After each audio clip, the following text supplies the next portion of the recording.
Hello, today is Vlogtober 29th. I am wearing black because we are going to talk about a dark topic, pornography. Pornography is a pandemic. I am completely opposed to porn. That is my bias. I want to, this might be 20 or 30 minutes, so sit back and relax. I might say this could be rated PG-13 or R. I'm not sure what I might share with you in this.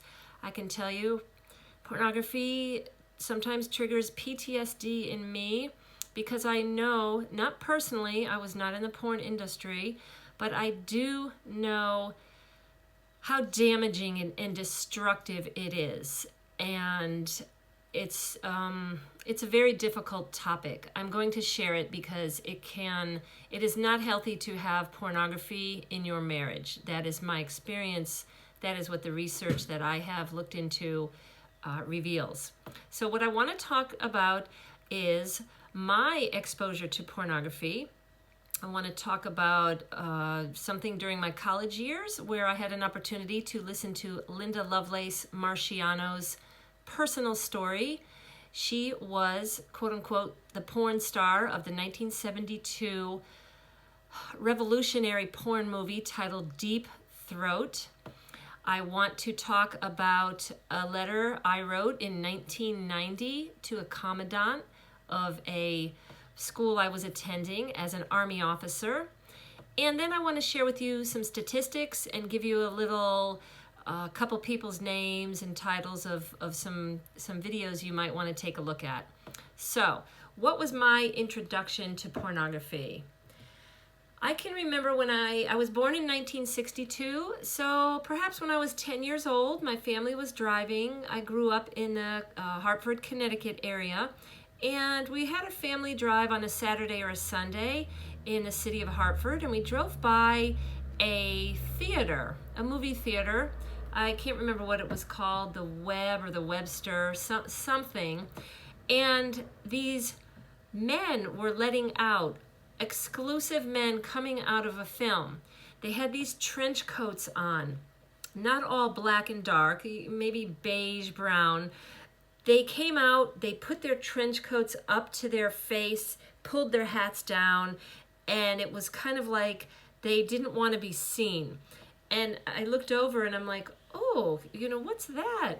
And my mom said, oh, these men went to a dirty movie, X-rated. And I don't remember what else she said, but I made this connection that there's secrecy, there's something wrong, something to be quiet about and not be seen coming out of a movie.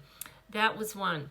Another time, perhaps when I was 12 or 13 years old, I was sliding down our driveway into the woods during the winter. We had a great property for sledding, and I ended up in the woods sort of near a neighbor's property, and I saw some trash on the ground. And I went over and I was like, wow, what is this? And there was a stack of Playboy magazines. And so I just looked at it and I saw centerfolds and I was like, wow, these women's bodies do not look like mine. I was a skinny, straight, I graduated high school 107 pounds. I had no curves, and I was athletic. I was a tomboy. And these women in these magazines were very curvaceous, and I would say it was soft porn, but I was curious, like, wow, my body doesn't look like that. And so maybe that planted the seed of comparison to what a beautiful woman looked like. I don't know. Let's go to the 6th grade classroom. A math teacher. I was always good in math, and so I was pulled out of the general class into the more advanced, and I was the only female out of male students, and the male teacher was whispering and laughing, and he called the boys over to show them a Playboy magazine centerfold in 6th grade. And I think I knew what Playboy was at that time. I had stumbled across it. And I was like, I felt excluded, and I thought, well, this is inappropriate and weird. And so, our culture, boys will be boys, it's accepted. So I even remember the teacher's name, but I'm not going to mention his name. And so that was just like a cool thing to do. What else? Probably in my high school years, I came across a magazine called Forum. And Forum was this small magazine that had a lot of articles about sexual activity. And I was like, whoa, stuff I was reading, like water sports. I thought that, to me, that was water skiing and boating. And what I was reading was, some of it was weird. It was weird to me, like, wow, why would you do that? Other images I remember, delivering newspapers, maybe in junior high or high school. And at the time, the Playboy magazine came in a brown wrapper. Again, secrecy. Was this inappropriate? Was this for adults' eyes only? The brown wrapper in the mail. I don't remember other things about pornography in high school. So now let's go to college. I was a psychology major at Boston University, and I thought I was really cool. I had feminist liberal views. I had decided by the age of 18, 19, 20 that pornography was probably a good thing in marriage. It helps people loosen up. I read the Dear Abby columns, and lots of times you'd have women, I'm not interested in sex, blah, blah, blah. And it just seemed like grumpy women, grumpy married women in their 40s and 50s. And I thought, wow, why don't they just get uninhibited, loosen up? Maybe pornography can help them. And then I was doing a little research, and I didn't really focus on it. But these are just how my ideas formed, until there was going to be a lecture featuring Linda Marciano, also known stage name as Linda Lovelace, from the 1970s. Now, Linda Lovelace was the star of Deep Throat, a 1972 movie that only took $25,000 to produce, and it made $600 million pretty quickly. I don't know its lifetime earnings. Linda Lovelace only made $1,200 on that film, and so of course a lot of the men in the industry made the money, not the female participant.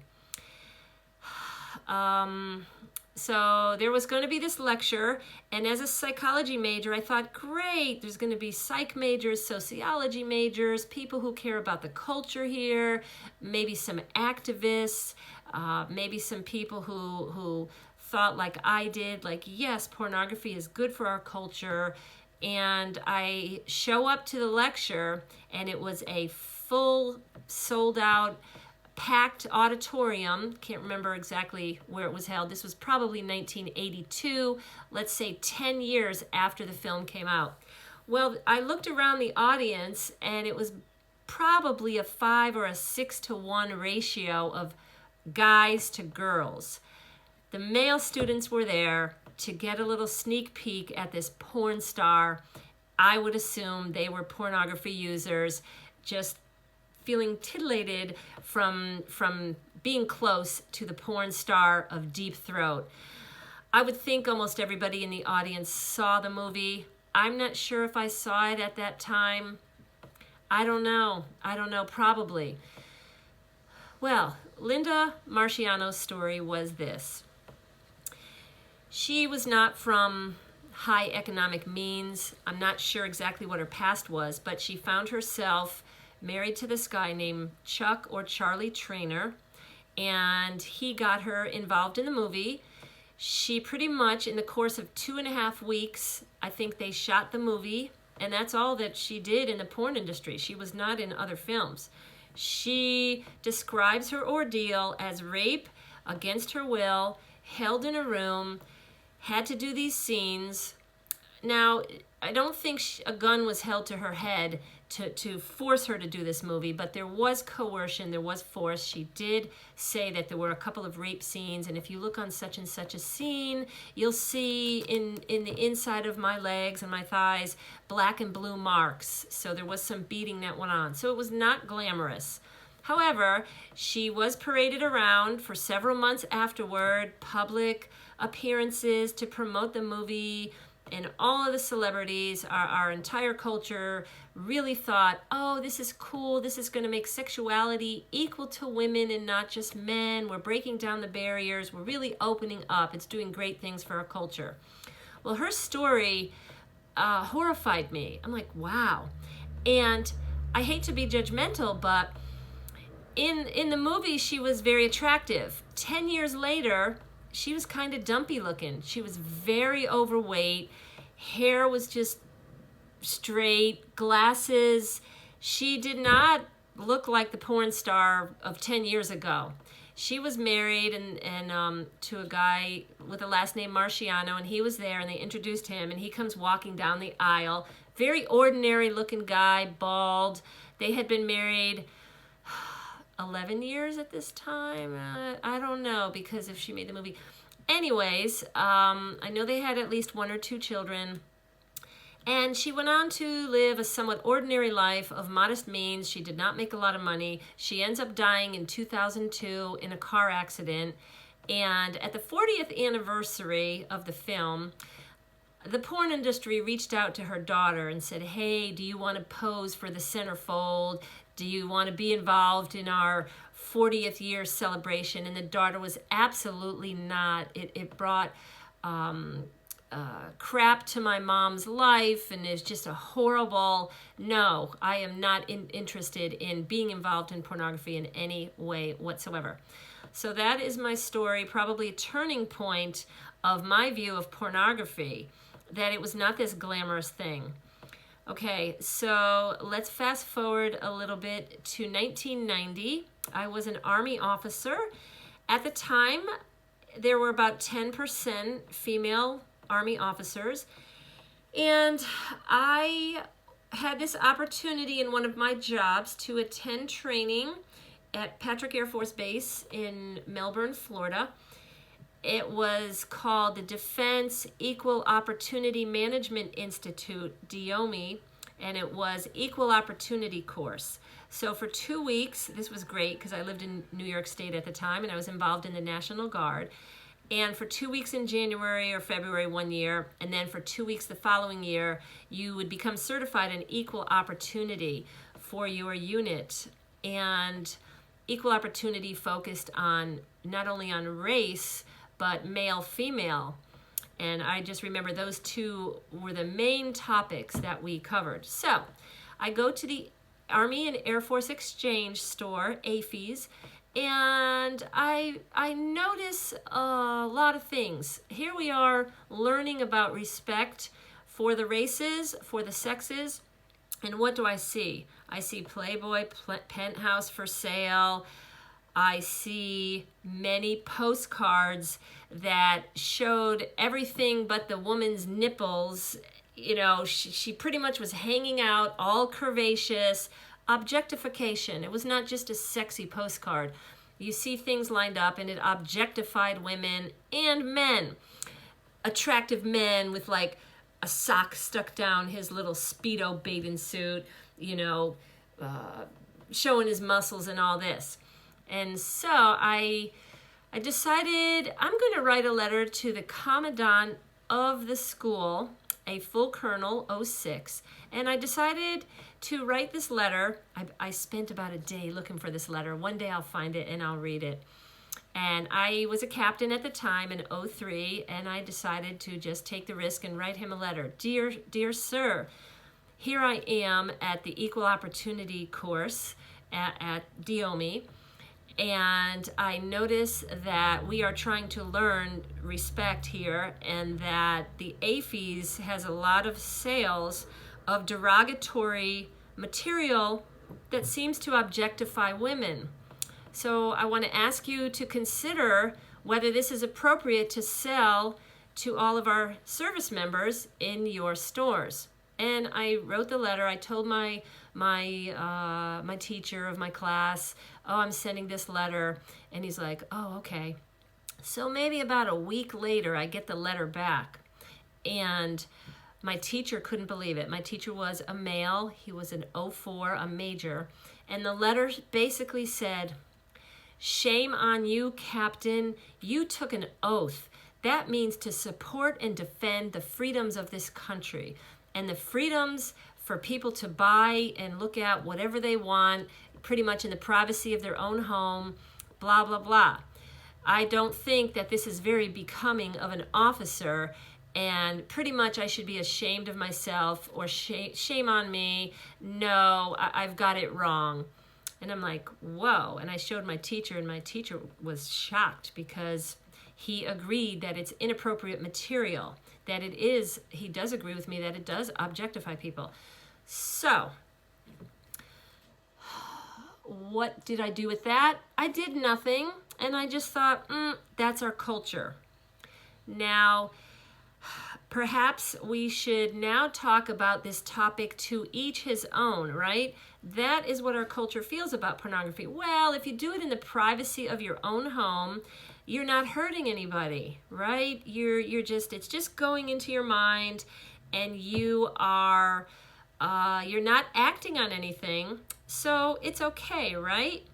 Well, I am going to propose to you, my viewers on Marriage Coach Lynn channel here, that we can't have that attitude, to each his own, because what happens is you may never act on it, but these images get into your mind and they form a perspective, a viewpoint. Are you really treating men and women to the fullest human dignity possible? If you have filed in the back of your head pornography and images, and after a while this chips away at you, for those who are addicted and nobody will ever know you're in the privacy of your own home doing it, it certainly does chip away at your brain, at your perception. And just think about this, consumers of pornography.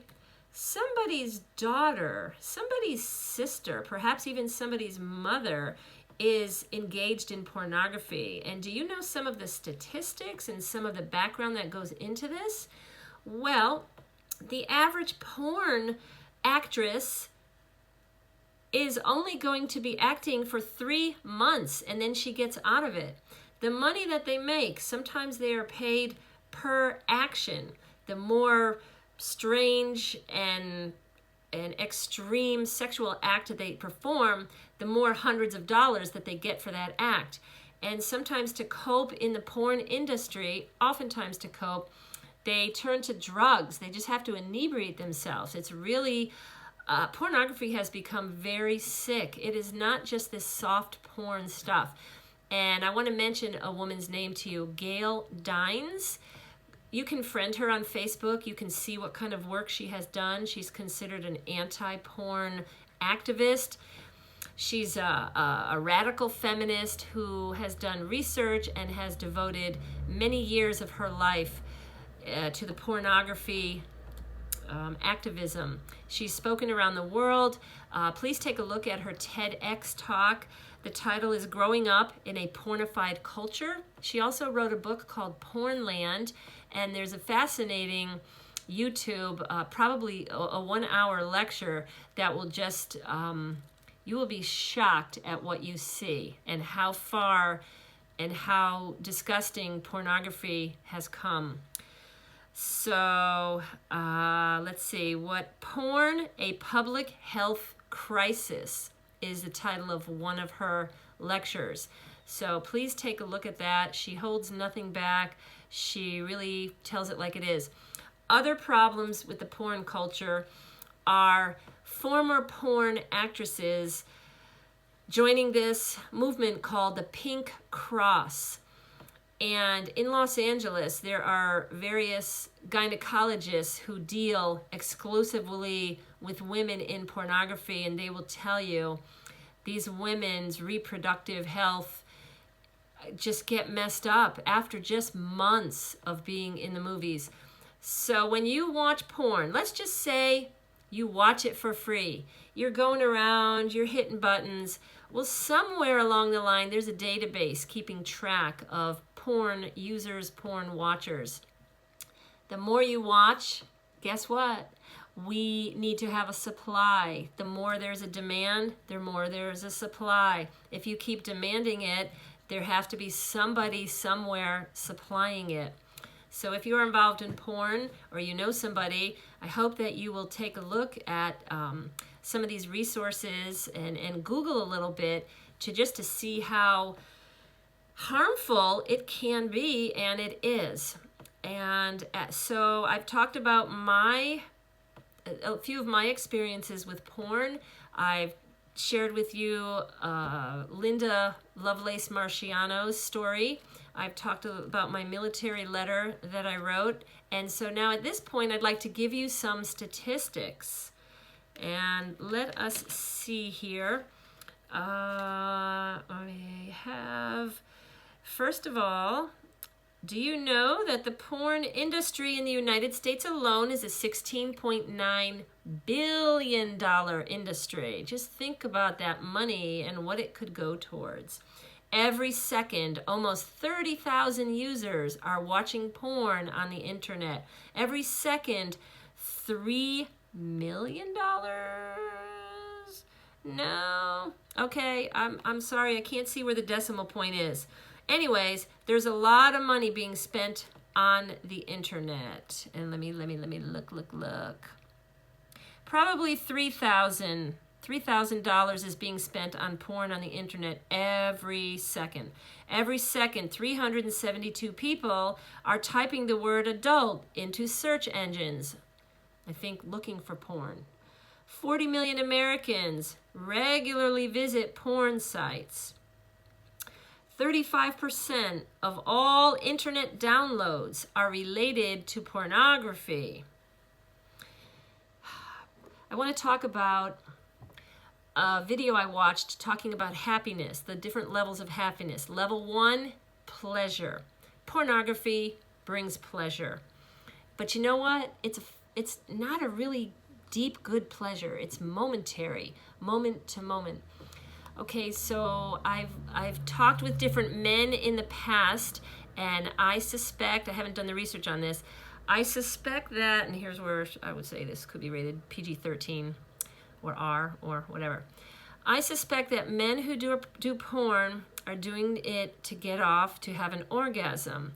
I believe the male orgasm after watching porn is not a full, complete, great release. I think you fall short. You come short of something, and pun intended. You are short of human love.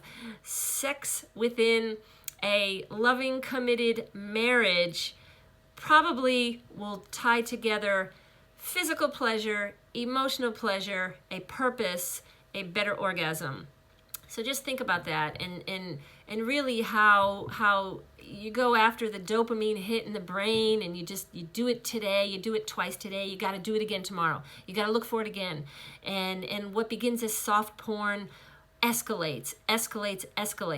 I was surprised to read that only 200,000 people are addicted to pornography. I thought that number would be higher. I truly thought it would be higher. What else do we have here? Oh, 1/3 of porn viewers are women.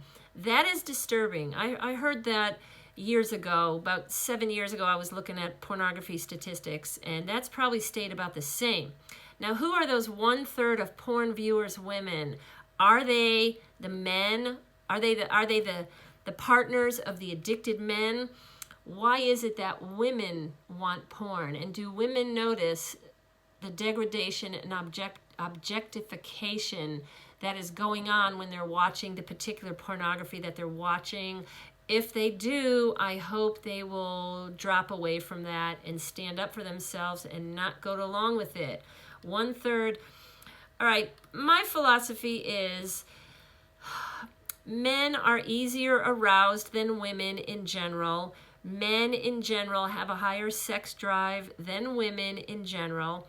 Men will think about sex more often than women in general. And so I would think that, I used to think 80, 90, 95% of pornography would be done by men, but it's climbing with women. And that's a little disturbing too. Search engines get 116,000 queries every day related to child pornography. Another thing about our culture is child pornography is still taboo. But consenting adults is not really taboo, right? What else did I want to say? I wanted to say I feel the move in our culture towards younger and younger children. In Canada, the age of consent is 16. In the United States, it's 18. I would not be surprised in the next decade or two that our government will push that back to 16. Oh, these young women are consensual. They know the age of consent should not be 18. It could be 16. I bet we're going to push it lower. We have a lot of pedophile going on in Hollywood, in the government, in our culture. I think they're going to want to normalize it and push the age back. That would be my prediction.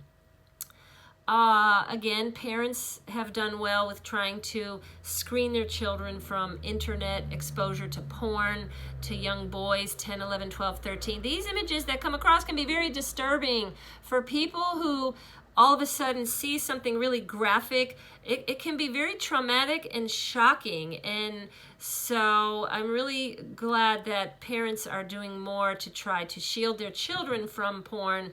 But 34% of internet users have experienced an unwanted exposure to pornographic content through ads, pop-up ads, misdirected links, or emails. And a thought just crossed my mind that Gail Dines mentioned. Oh yes, in the Gail Dines lecture that I mentioned earlier, that's like an hour and 15 minutes, called Porn, a Public Health Crisis.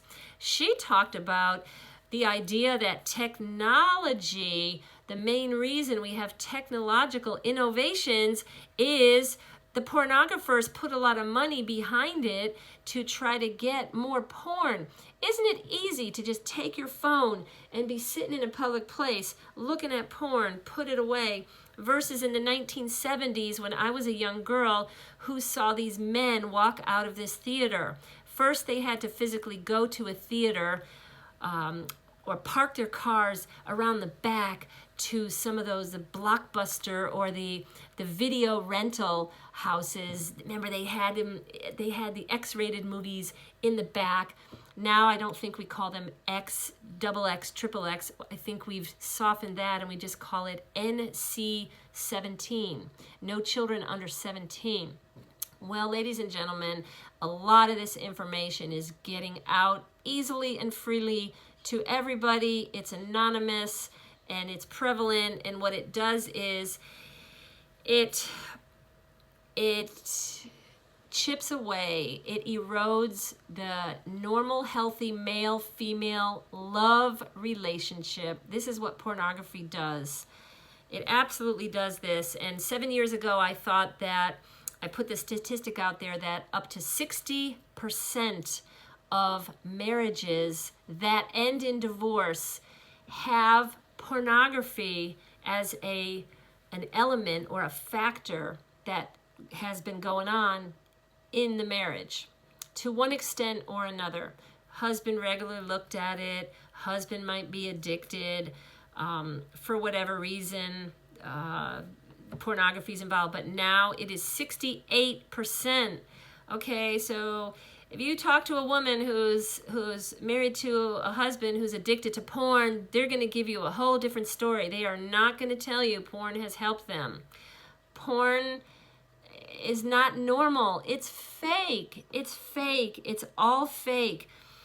Women with their lips, their breasts, the plasticity, the plastic surgery of all of it is not the porn stars you hear that, oh, I had breast implants to make me a certain size. I can't wait to get out of the porn industry. First thing I'm going to do is take out those breast implants.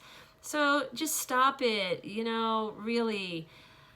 And an unrelated topic, when the breast is just to be oogled by men, We have a lot of bottle feeding, don't we? Do we have the breasts used for breastfeeding? We are mammals, mammogram. Yeah, so we do not treat the female body as normal, as natural. And so isn't it funny how Facebook or social media can immediately take down pictures of a woman breastfeeding a baby, but if she's all sexy and slutty, that's okay. And so the pornified culture, definitely. There's probably more statistics here, but you can go ahead and look them up. I think I covered some of the major ones. Pornography use increases the marital infidelity rate by more than 300%. Direct cause, direct link. So I hate pornography. I don't recommend it. It's horrible. If it's part of your marriage, get rid of it. Be done with it. Our culture needs to be cleaned up. It's a pandemic. It's horrible. It's not talked about. And I think this video has been long enough. Like I said, 20 to 30 minutes. I've probably hit my time limit. Thank you for watching. We've got 2 more days to go in the month of Vlogtober. And on October 31st, please watch my video. I have a big announcement to make. Thank you so much, and make your marriage great.